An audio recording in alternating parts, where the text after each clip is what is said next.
Assalamualaikum warahmatullahi wabarakatuh. Tabi pun, tabi oi. Bagaimana kabarnya hari ini anak-anak? Semoga kita semua dalam keadaan sehat ya. Sebelumnya, Ibu ucapkan selamat bergabung di PKBM Muara Timur. Pepatah mengatakan, tak kenal maka tak sayang. Untuk itu, izinkan Ibu memperkenalkan diri. Nama Ibu Yeyen Aprianti. Ibu salah satu tutor di PKBM Muara Timur di tingkat SMP dan SMA. Terima kasih. Baiklah, langsung saja pada bab 1 ini kita akan mempelajari tentang teks laporan hasil observasi. Materi yang akan dipelajari dalam teks laporan hasil observasi atau LHO yaitu 1. Pengertian laporan hasil observasi, 2. Tujuan laporan hasil observasi, 3. Ciri-ciri laporan hasil observasi, 4. Struktur laporan hasil observasi, dan yang terakhir adalah kaidah kebahasan laporan hasil observasi. Baiklah, Ibu akan menjelaskan pengertian teks laporan hasil observasi.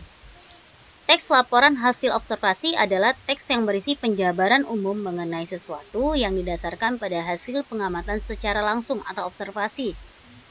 Berarti laporan observasi ini adalah kita mengamati suatu objek secara langsung. Selanjutnya, Ibu akan menjelaskan tujuan teks laporan hasil observasi. Tujuan dari teks laporan hasil observasi adalah untuk menyajikan fakta-fakta yang telah terbukti secara ilmiah melalui pengamatan. Selanjutnya adalah ciri-ciri teks laporan observasi. Ciri-ciri teks laporan hasil observasi adalah 1. Bersifat objektif, global, dan universal. Bersifat objektif adalah bersifat apa adanya. Global dan universal adalah pengamatan yang dilakukan secara umum dan menyeluruh. Yang kedua, objek yang dibicarakan atau dibahas adalah objek tunggal. Maksudnya di sini kita mengamati satu objek saja. Misalnya kita mengamati lingkungan yang ada di sekitar kita. Bisa jadi yang kita amatin itu benda atau hewan. Yang ketiga, disajikan secara menarik baik dalam tatanan bahasa maupun kelogisan. Mengapa laporan hasil observasi ini disajikan secara menarik? Tujuannya agar laporan hasil observasi yang kita buat itu lebih menarik sehingga pembaca tertarik untuk melihat laporan yang telah kita buat. Yang keempat, ditulis berdasarkan fakta sesuai dengan pengamatan yang dilakukan. Maksudnya di sini fakta.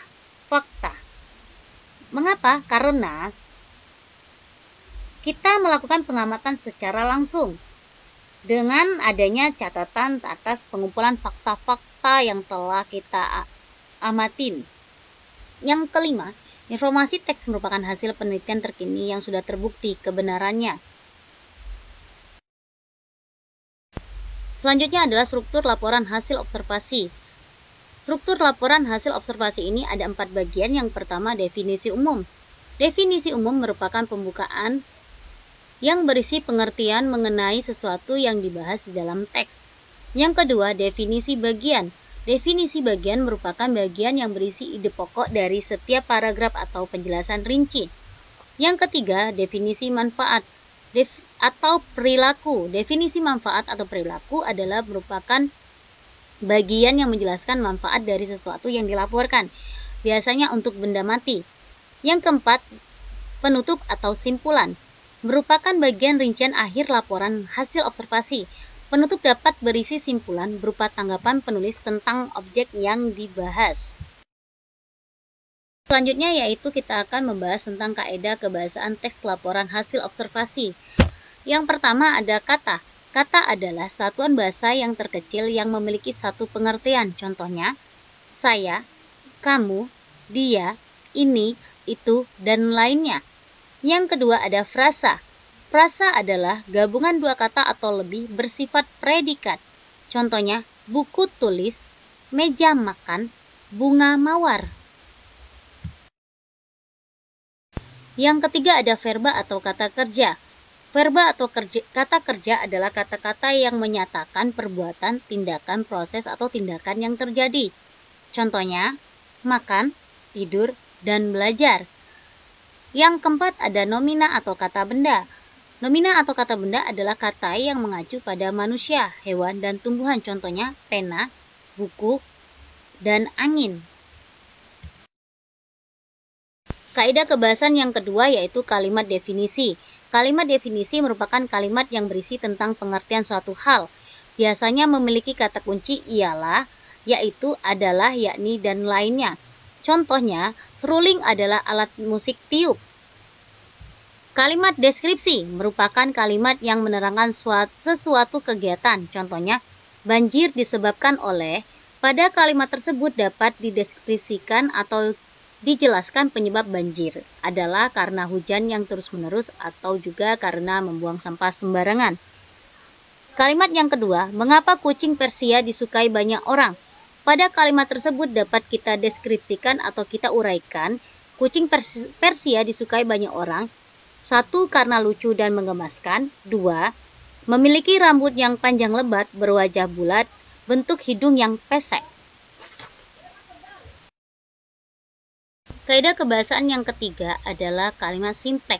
Kalimat simplek atau kalimat tunggal merupakan kalimat yang hanya memiliki satu subjek, predikat, dan objek. Contohnya, saya membaca koran.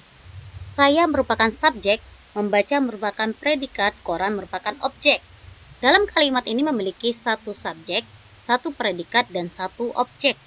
Yang kedua, Nita memasak kue pandan. Nita merupakan subjek, memasak merupakan predikat, kue pandan merupakan objek. Dalam kalimat ini juga memiliki hanya satu subjek, predikat, dan objek. Yang kedua, kalimat kompleks. Kalimat kompleks atau kalimat majemuk merupakan kalimat yang memiliki dua subjek, predikat, dan objek. Contohnya, Ani memasak daging sapi dan daging kambing. Ani merupakan subjek, memasak merupakan predikat, daging sapi merupakan objek, dan daging kambing merupakan objek. Dalam kalimat ini memiliki dua objek. Kalimat yang kedua yaitu Tuti dan Tina membeli sayur dan buah-buahan. Tuti merupakan subjek, Tina merupakan subjek, membeli merupakan predikat, sayur merupakan objek, dan buah-buahan merupakan objek. Dalam kalimat ini terdapat dua subjek dan dua objek. Untuk subjek ada Tina dan Tuti dan Tina. Untuk objek ada sayur dan buah-buahan. Demikianlah penjelasan materi tentang laporan hasil observasi. Semoga bermanfaat. Ibu akhiri, wassalamualaikum warahmatullahi wabarakatuh. Ibu akhiri, wassalamualaikum warahmatullahi wabarakatuh.